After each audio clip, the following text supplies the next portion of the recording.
Vous êtes sur Jésus sur ta vie. Prophète, qu'est-ce que Dieu a dit à mon sujet? Tu veux savoir ce que Dieu a dit à ton sujet? Ouvre la parole de Dieu. Tu verras ce que Dieu dit à ton sujet. Que Dieu bénisse une âme. Ce sont les personnes qui m'entendent qui ont dit Amen. Ouvre la parole de Dieu, tu verras qu'il est écrit: l'Éternel ne t'abandonnera jamais. Il ne te délaissera jamais.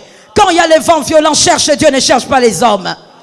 Je le répète encore, tu dois guérir au nom de Jésus. Quand il y a les vents violents, cherche Dieu, ne cherche pas les hommes. Cherche d'abord Dieu. Tu verras qu'il est écrit, quoi qu'il arrive, tu seras la tête et non la queue. Donc tu peux tomber aujourd'hui, tu te relèveras encore. Tu peux échouer aujourd'hui, ça marchera demain. Parce que de toutes les manières, tu seras la tête. Mais quand on ne connaît pas Dieu, on court derrière les hommes. Comme s'il y avait un homme ici sur terre qui était le conseiller spécial de Dieu. Aucun prophète n'est le conseiller spécial de Dieu. Pour que tu cours toujours là-bas pour écouter. Et il y a même des gens qui pensent que lorsqu'un prophète a parlé, c'est oui et amen. Non, l'apôtre Paul dit examinez les prophéties. Il te dit cours là-bas, tu cours. Il te dit vends ceci, tu vends. Il te dit fais cela. Tu ne sais même pas ce que ton père désire pour toi parce que tu ne le connais pas. J'aime l'exemple de Marthe et Marie parce que la Bible dit de ces deux femmes, c'était les amis de Jésus. On peut être ami de quelqu'un sans le connaître. Surtout quand on est ami par intérêt. On est là parce que c'est quelqu'un de bien. On est là parce que c'est une bonne personne. Vous savez, nous aimons tous ce genre de phrases. J'aime cet ami, c'est une bonne personne. Oui, tu peux bien être là pour toutes ces raisons, mais sans jamais savoir exactement qui est cet ami. Qu'est-ce qu'il est capable de dire et ce qu'il n'est capable? Il est incapable de dire. Que Dieu nous guérisse par sa grâce. Entendons Dieu. Pourquoi aujourd'hui dans l'Assemblée des Saints, on a des fidèles, des enfants de Dieu, qui à chaque fois qu'un problème arrive, oh mon Dieu, il y a un homme de Dieu qui me disait dernièrement, il connaît un monsieur qui est ancien d'une église. Lorsqu'il a eu des problèmes, il a commencé à tout perdre, son travail, ses affaires ont commencé à chuter. Et pour clôturer le tout, il y a sa fille qui meurt. Cet homme a dit non, ancien de l'église, il dit non, c'est pas possible. Il est allé chez le marabout. Alors qu'il a fait plus de 8 ans à l'église. Il est allé chez le marabout, il a dit je veux comprendre. Vous voyez, c'est ça l'homme. Lorsque vous n'êtes pas enraciné dans votre foi, lorsque le vent violent va venir, vous allez toucher à n'importe quoi. Peut-être que tu n'iras pas chez le marabout, mais toi tu ne viendras plus à l'église. Toi, ta foi sera complètement glacée. Pourquoi? Parce que tu écoutes celui que tu ne connais pas. Arrête d'écouter, entends. Connais Dieu toi-même. On ne connaît pas Dieu en écoutant une prédication de 45 minutes. On ne connaît pas Dieu en écoutant une prédication d'1 heure le dimanche. Toute la semaine, tu as pris combien de chapitres à lire? Combien de chapitres de la Bible tu as lu? Toute la semaine, tu as pris combien de temps à lire d'autres livres chrétiens qui parlent de ton Jésus? Connaître quelqu'un est un désir profond et on travaille dessus. Quand on cherche à connaître une personne, on fait un travail. Est-ce que toi, tu apprends à connaître Jésus? Ou tu penses que ce que tu sais est suffisant? Oh, je dis à quelqu'un, Dieu, il est immense. Dieu est immensement grand que tu ne pourras pas le connaître même durant toute ta vie. Tu ne pourras pas tout connaître de lui. Alors je dis, le peu que tu peux connaître, cherche à connaître. Dis à ton frère, nous devons connaître Dieu. Pourquoi le Seigneur peut parler pendant 45 minutes ici? Le Seigneur parle, il dit beaucoup de choses. Le Saint-Esprit essaye d'interpréter. Mais quand il arrive dans ton cœur, il n'arrive pas à te communiquer sa volonté pour toi, pour cette fin d'année. Tu n'entends pas au fait. Il te parle, mais toi tu n'entends pas. Toi quand tu regardes la prédication ou le prédicateur, tu entends autre chose. Tu es en train d'entendre des choses qui sont loin de la volonté de Dieu. Au lieu d'entendre ce que Dieu désire, toi tu penses à ta vie, tu penses à ton avancement, tu penses, alors que tu passes à côté de ce que Dieu voudrait que tu entendes. Je dis à une âme, connais Dieu. Je répète, connais Dieu. Là, tu vas souffrir, c'est pas grave. Connais Dieu. Apprends à connaître Dieu. Le miracle sans connaissance vous amène où? La prophétie sans connaissance vous amène où? Oh mon Dieu, j'ai envie de le dire et je veux le dire. Ce ne sont pas tous ces miracles qui vous amèneront au ciel. La connaissance, le salut en Jésus vous amènera au ciel. Concentrez-vous un peu sur l'essentiel. Le temps est court. Personne ne connaît le jour de sa mort. Tout le monde souhaite mourir vieux, mais tout le monde ne mourra pas vieux. Certains ne dépasseront pas 40 ans. C'est une réalité. Certains ne dépasseront pas 60 ans. Certains ne verront pas leur petit-fils. C'est une réalité. Ah oui, ça tu ne dis pas amen, mais c'est la vérité. Les anges disent amen. Certains n'arriveront pas en 2022. C'est la vérité. Connais Dieu, profite du temps que Dieu te donne. Cherche à le connaître. Regardez ce qui se passe avec ce monsieur. Monsieur Gédéon, juge 6 plutôt, excusez-moi. Juge 6, 11 à 13. Juge 6, 11 à 13. Monsieur Gédéon, on vient lui parler par l'ange de l'Éternel. Donc, l'Éternel lui-même. Il vient lui dire, Gédéon, il dit, l'Éternel est avec toi. Voici comment commence la phrase. Je crois que vous avez vos Bibles, vous vérifiez. Juge 6, 11 à 13. Il lui dit, l'Éternel est avec toi, vaillant héros. C'est comme ça que commence la phrase de l'Éternel. L'Éternel est avec qui? Mais regardez l'attitude de Gédéon. Gédéon commence à raconter des choses. Et heureusement que Gédéon a été sincère. Gédéon a dit, où sont les prodiges que nos pères nous racontaient? Donc, comprenez ici que si l'Éternel a commencé à parler à Gédéon et a commencé à démontrer à Gédéon qu'il était le vaillant héros, il a donné beaucoup d'arguments. C'est parce que Gédéon ne connaissait pas Dieu. Et lui-même l'a avoué. Il n'a pas dit, où sont les prodiges de mon Dieu? Il a dit, où sont les prodiges du Dieu que nos pères nous ont? Le Dieu de ses pères. Le Dieu de tes pères, c'est bien. Mais est-ce que tu le connais? Il est le Dieu d'Aïdi Nabala, mais est-ce que toi tu le connais? Il est le Dieu de Jacob, mais est-ce que toi tu le connais? Alors vous allez constater que l'ange de l'Éternel a commencé maintenant à faire un travail sur le cœur de Gédéon. L'ange de l'Éternel a commencé à beaucoup parler pour convaincre Gédéon. Mon Dieu, quel héros, un héros sans connaissance. Sors de là au nom de Jésus. Non, je suis celui que Dieu a choisi pour ma famille, pour ma génération. Oui, mais tu es sans connaissance. Le vaillant héros, le Seigneur est en train de travailler pour le persuader. Je dis à quelqu'un que l'Éternel ne fasse pas un tel travail sur toi. Toi, sois capable de connaître Dieu. Lorsque Dieu vient, il parle peu et tu avances avec Dieu. Tu sais que c'est le moment de ta victoire, c'est le moment de ta gloire. Pourtant, l'Éternel avait bien commencé. Quelle est la phrase qu'il avait lancée en premier? Lisez vos Bibles. Quelle est la phrase? L'Éternel. De ce côté, je ne vous entends pas très bien. Je crois que vous avez des Bibles. Lisez. L'Éternel. L'Éternel est avec toi. Donc, il a donné une phrase qui devait normalement rassurer Gédéon. Je suis venu pas parce que les hommes sont avec toi, mais le Dieu d'Israël est avec toi. Malgré cette déclaration forte, Gédéon a du mal à croire qu'il est un vaillant héros. Pourquoi? Il ne connaissait pas Dieu. Il connaissait les dieux de ses pères. En fait, il ne connaissait même pas les dieux de ses pères, il connaissait les histoires du Dieu de ses pères. Des histoires, comme on raconte à un gamin avant de dormir. C'est comme ça qu'il y a des gens ici, quand on pose la question qui est Daniel, évidemment Daniel de la Bible, tout ce qu'ils connaissent c'est l'histoire qu'on avait racontée à l'Écodim depuis qu'ils avaient 5 ans. Ah, Daniel c'est celui-là qui était dans le feu. Comme si Daniel était dans le feu. Pourquoi il y a des choses que tu n'arrives pas à comprendre quand Dieu les fait? Parce que toi tu ne connais pas Dieu, toi tu connais le Dieu de l'Aéna. Qui n'est pas encore ton Dieu. Parce que tu ne le connais pas. Voilà pourquoi moi je dis équilibrons les choses. Je suis d'accord que quelqu'un dise le Dieu de Timothée, le Dieu de Isaac, mais il est préférable que tu dises ton Dieu.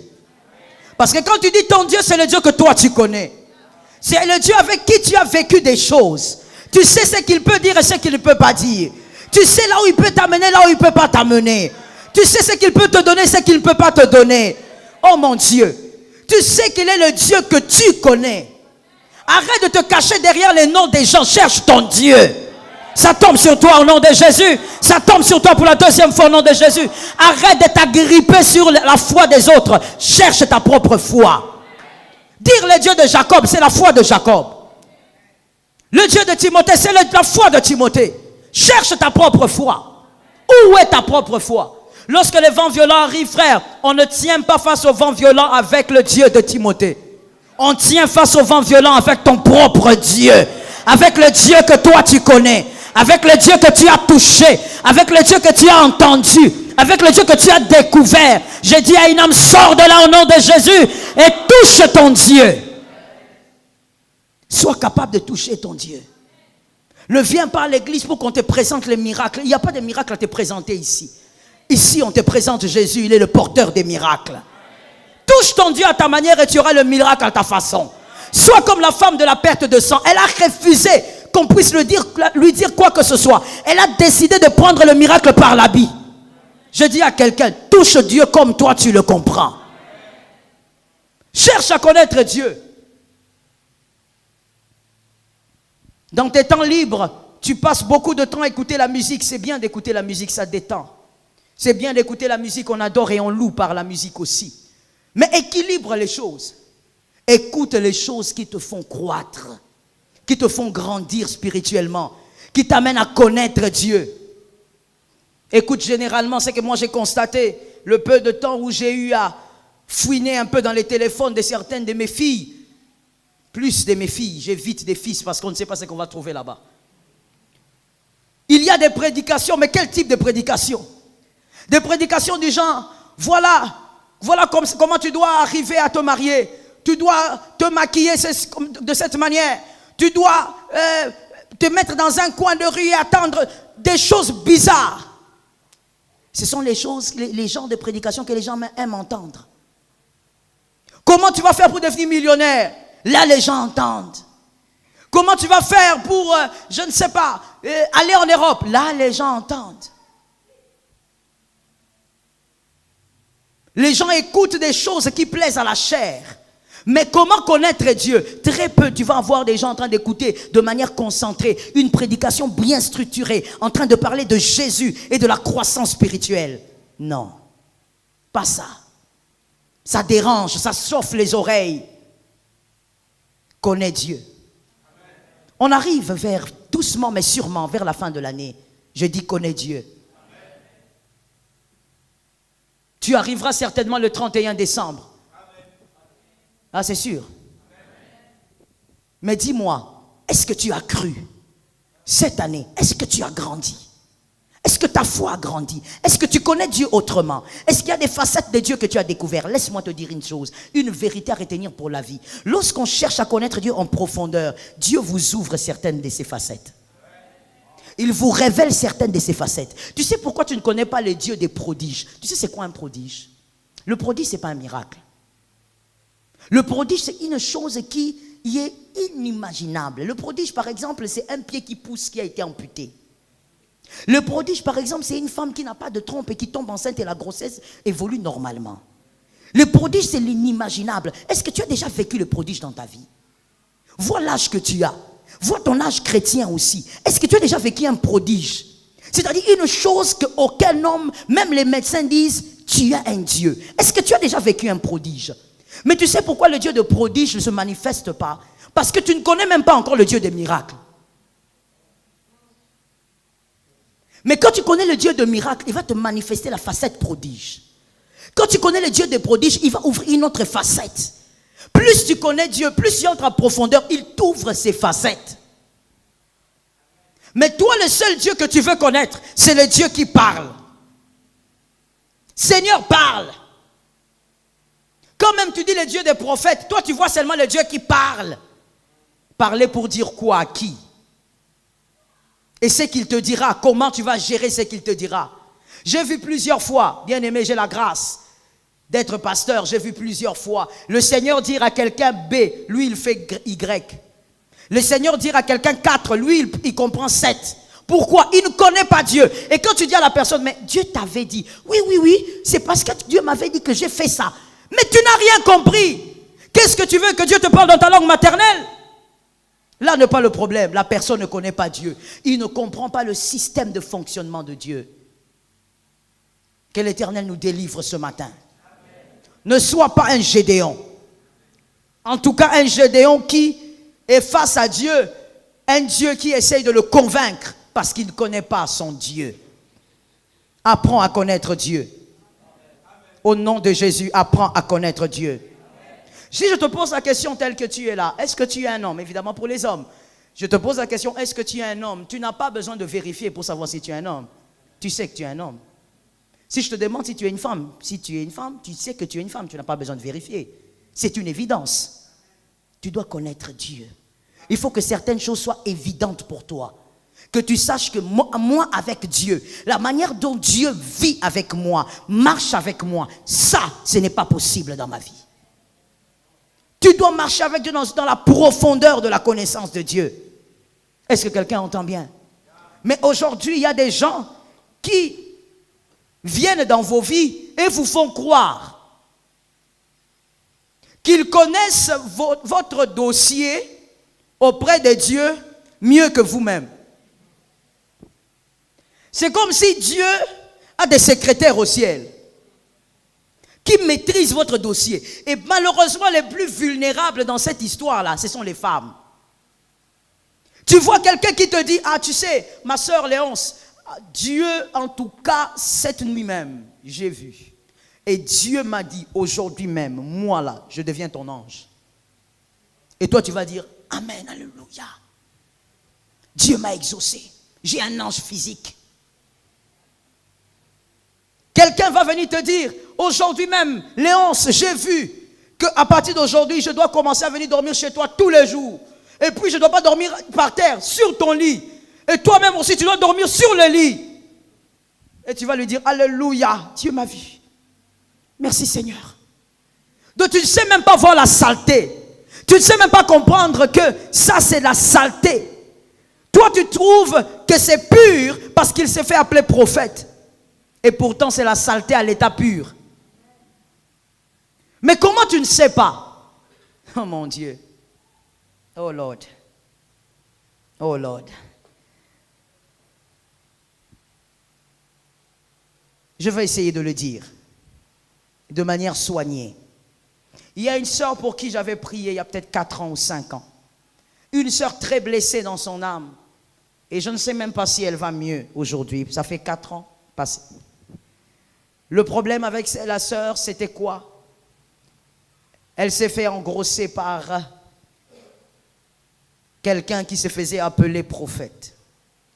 Et elle s'est fait engrosser, pourquoi? Parce que cet homme lui avait dit que ces instants-là seraient des instants purs, des instants de gloire, et ces instants vont la délivrer de ses démons. Et la fille, elle était vierge. Donc, elle va dans les instants soi-disant de pureté et elle tombe enceinte. Et pour elle, elle se dit, certainement délivrée de tous les démons. Je veux maintenant voir cet homme-là pour lui dire que j'ai son enfant et puis on va régler ça. Et certainement qu'il va m'épouser parce que je crois que c'est un homme célibataire. Et quand elle va voir cet homme, le gars qui regarde, c'était dans un bistrot. Et le gars qui regarde la fille en public, qui se lève et qui commence à crier en public, qui commence à lui dire, mais tu es anormal, est-ce que moi je peux vraiment vivre avec une fille comme toi? Qu'est-ce que tu racontes? Il commence à hurler et les gens se mettent à regarder, essayer de comprendre qu'est-ce qui se passe là-bas. La fille était en larmes, entourée par les gens. Vous savez comment ça se passe à Kinshasa? La fille est sortie là-bas humiliée. Elle rentre chez elle. Avant même qu'elle n'arrive chez elle, la nouvelle est arrivée déjà chez elle. Humiliée, diminuée, méprisée. Elle a décidé de se suicider 3 fois. Elle a essayé 2 fois, ça n'a pas marché. À la 3e fois, quand elle voulait le faire, il y a quelqu'un qui est intervenu jusqu'à l'amener chez moi. J'ai parlé avec elle, mais vous sentez que c'est un mur. Elle n'entend pas tout ce que vous dites. Toutes les paroles de consolation ne pénètrent pas son âme. Elle est blessée, elle est brisée, elle est meurtrie. Et qu'est-ce qui fait très mal dans la chose? C'est que la fille était tellement convaincue, je vous assure. On peut en rire, on peut s'étonner, mais la fille était tellement convaincue que ce qu'on lui avait dit était vrai, qu'après ces instants-là, elle serait délivrée de tous les démons. Et que c'était l'une des manières d'être libérée des esprits impurs. que d'être quelque part avec soi-disant un homme loin. Le problème, c'est quoi? Comment la vie de cette petite a été déstabilisée de cette manière? Parce qu'on ne connaît pas Dieu. On ne cherche pas à connaître Dieu. On cherche simplement à écouter des choses. Écoutez bien. Ces termes d'ailleurs, je ne l'aime pas beaucoup. Mais ça n'engage que moi. Les serviteurs de Dieu, prophètes, apôtres, docteurs, pasteurs, évangélistes, ce ne sont pas des voyants. Ce ne sont pas des marabouts. Ce ne sont pas des liseurs de bonnes aventures. Ce ne sont pas des gens qui sont là pour lire votre avenir. Dieu parle et s'il parle, on transmet. Mais si Dieu ne dit rien, il n'a rien dit. Arrêtez d'aller vers ces personnes comme si vous allez vers des voyants, des marabouts. Connaissez Dieu vous-même. Dieu est disponible. Et non seulement disponible, mais aussi disposé. Dis à ton voisin, ce Dieu-là qui est en toi est disposé. Parce que des fois, on oublie que Dieu est en nous-mêmes. Dieu est en toi. Pourquoi tu t'embrouilles? Pourquoi tu te disperses? Pourquoi tu veux écouter des choses alors que tu ne connais pas celui qui a parlé? Vous savez, lorsqu'on ne connaît pas celui qui parle, on risque de mal comprendre ce qu'il a dit. Vous serez vraiment convaincu que vous avez compris. Mais vous n'avez rien compris parce que vous ne le connaissez pas. Que le Seigneur nous aide. Nous avons beaucoup, aujourd'hui évidemment, dans toutes les églises locales, sans exception, dans le monde entier, nous avons beaucoup d'écouteurs, peu d'entendeurs, très peu. Très peu entendent Dieu. Très peu connaissent Dieu et comprennent la volonté parfaite de Dieu. Très peu écoutent les prédications en entendant Dieu parler. Très peu. La majorité sont dans l'écoute. C'est pourquoi la majorité aime l'effervescence. Quand on pose la question, est-ce que le pasteur a prêché aujourd'hui? Oui, il a prêché. Qu'est-ce qu'il a dit? Il a parlé d'un exemple là. Donc en fait, tu n'as pas entendu Dieu. Toi, tu es encore un écouteur. Change de camp au nom de Jésus. Regardez cet homme magnifique. On ne parle pas trop de lui. On n'a même pas cité son nom. Mais vous pouvez lire ça. Ça va vous édifier. Matthieu 21, 3. Cet homme-là, Matthieu 21, 3, Jésus dit, amenez-moi les ânesses. Et si quelqu'un vous demande, dites-lui le maître. Et quand on va prendre les ânesses, évidemment, les ânesses avaient un propriétaire. Et le propriétaire a certainement demandé, mais où vont mes ânesses? Il a acheté ça avec de l'argent. C'est comme si toi aujourd'hui tu as 4 chèvres. Et brusquement tu vois quelqu'un venir en train de prendre tes chèvres. Oh, où est-ce que vous amenez mes chèvres? Surtout en cette fin d'année, tu vas te battre. Mais cet homme l'a dit, on suppose que quand on prend les ânesses, l'homme qui dit, où vous allez avec mes ânesses? On lui dit, le maître, on a besoin. Cet homme n'a plus posé des questions. Il n'y a pas eu de suite. C'est comme ça que vous n'avez même pas le nom de cet homme. Il n'y a pas eu de suite. Parce que l'homme a compris. Si c'est le maître, c'est qu'il en a vraiment besoin. Et quand c'est le maître, on ne discute pas. Tu vois quelqu'un qui connaît Dieu. Quand tu connais Dieu, si Dieu parle, tu sauras que ça c'est Dieu. Et tu ne discuteras pas. Si tu connais Dieu, tu sauras que ce chemin, c'est Dieu qui m'amène là-bas. Et tu ne discuteras pas. Si tu connais Dieu, tu sauras que c'est Dieu qui place dans une église locale. Et on ne quitte pas l'église comme on veut. Tu sauras. Parce que tu connais Dieu. Est-ce que quelqu'un m'entend bien? Que l'Éternel nous délivre du mal.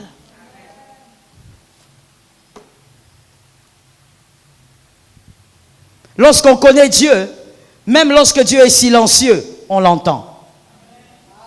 Ça tombe sur une âme. Parce que de toutes les manières, des moments de silence viendront beaucoup dans ta vie. Alors écoute bien. Lorsqu'on connaît Dieu, même dans le silence, même quand on prie, on ne voit aucun rêve. Lorsqu'on prie, il n'y a rien du tout. Personne ne vient vous parler.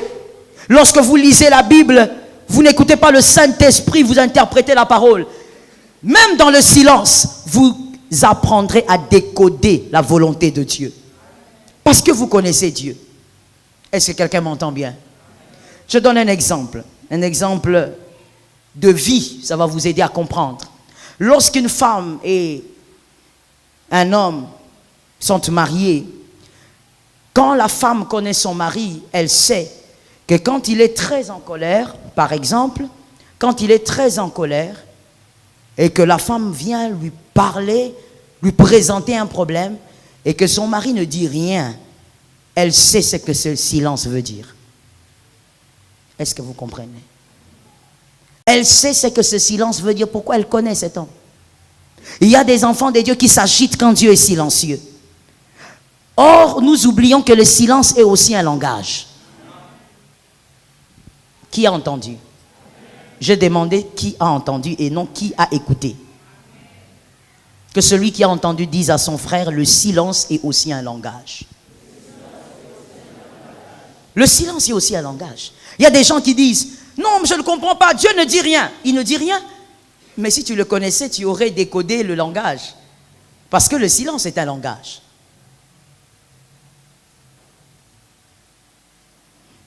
Par la grâce de Dieu, que l'Éternel t'aide à entendre. Donc, à comprendre au bon moment ce que Dieu désire pour toi. Vous savez, il arrive dans la vie, moi personnellement aussi ça m'est déjà arrivé, que vous puissiez comprendre ce que Dieu attend de vous, mais au mauvais moment.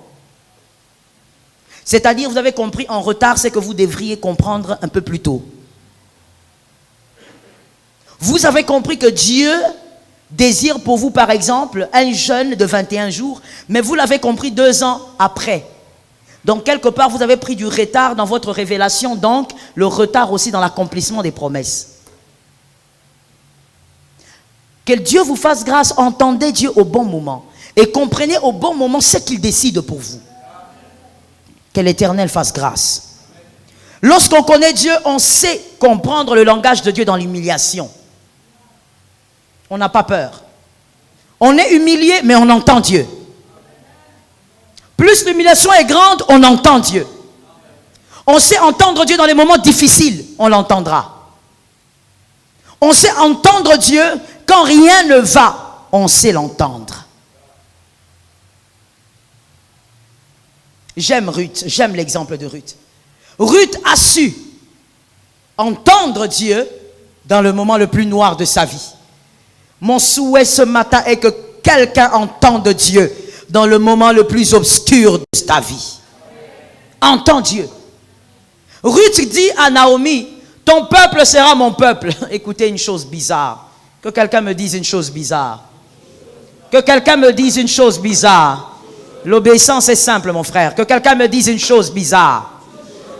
Ruth est en train de dire, ton Dieu sera mon Dieu. Ton peuple sera mon peuple. Mais attention, Ruth, c'est ce peuple-là qui t'a créé des problèmes. C'est à cause de ce peuple-là que tu es une jeune veuve. Et c'est à cause du Dieu de cette femme-là que tu as des problèmes. Mais comment tu rentres vers le même Dieu? Parce que Ruth savait que ici, là, le problème, ce n'est pas ce Dieu. Ce Dieu est le meilleur choix. Ce Dieu a un langage caché dans mon moment de souffrance. Quand Dieu m'arrache quelque chose, il a un langage caché dans ce moment-là. Il y a des gens, quand Dieu vous arrache quelque chose, vous commencez à crier, vous commencez à chercher les hommes, vous commencez à vous plaindre, vous abandonnez la foi, vous vous refroidissez, vous restez à la maison, vous ne voulez pas servir Dieu. Or, quand Dieu vous arrache quelque chose, il y a quelque chose d'autre qu'il veut accorder. Le langage de Dieu dans la souffrance, mais c'est pour ceux qui connaissent Dieu. C'est pour ceux qui connaissent Dieu. Oh mon Dieu. Je vais te dire une chose, mon frère, et tiens, pour la vie, c'est une parenthèse. Même la délivrance de l'âme, bien aimé, c'est pour les personnes qui connaissent Dieu. Quand quelqu'un ne connaît pas très bien le Seigneur, il a besoin d'imposition des mains. Il a besoin qu'on crie, qu'on dise esprit de Python, sort. Mais quand quelqu'un connaît Dieu, même lui-même, il peut se faire une auto-délivrance. Il se tient là, il dit, moi je suis enfant de Dieu. Plus jamais je verrai cette Marie de nuit. Plus jamais cette femme de nuit viendra. J'ordonne au nom de Jésus, Marie de nuit ne vient plus jamais ici. Et le mari de nuit ne viendra pas parce qu'il connaît ses droits. Connais Dieu. Et tu vaincras là où les autres ont pleuré. Répète ça toi-même. Je vaincrai là où les autres ont pleuré. Non, répète encore avec force et conviction, mon frère. Répète avec autorité et conviction. Vous êtes sur Jésus sur ta vie?